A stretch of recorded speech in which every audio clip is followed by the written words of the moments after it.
Pada suatu hari, dunia kelihatan seperti biasa.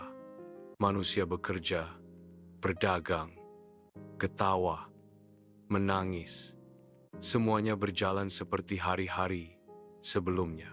Namun, tiada siapa tahu hari itu merupakan hari terakhir bumi bernafas. Di langit, malaikat Israfil sudah lama bersiap. Sangkakalanya terletak di bibir, menunggu satu arahan yang tidak akan pernah ditarik balik. Para malaikat di seluruh langit mula gelisah. Mereka tahu saat itu semakin hampir, tetapi manusia di bumi tetap leka, seolah-olah mereka akan hidup selama-lamanya. Tiba-tiba, langit bergoncang, bukan seperti gempa bumi, tetapi seakan-akan seluruh alam ditarik dari tempatnya.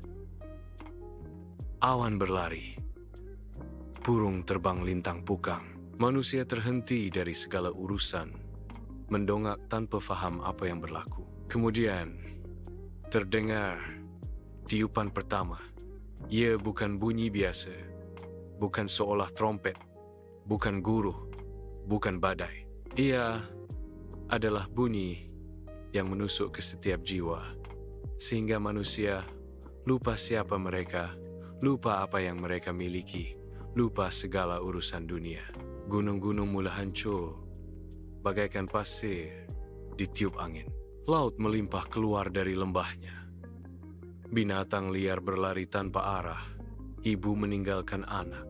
Suami mencari istri tapi tidak bertemu. Semua manusia berlari, tetapi tidak tahu kemana harus mereka pergi. Dalam keadaan kacau bilau itu, manusia baru sedar satu hakikat besar. Segala yang mereka kejar selama hidup, harta, pangkat, ego, tidak berguna lagi.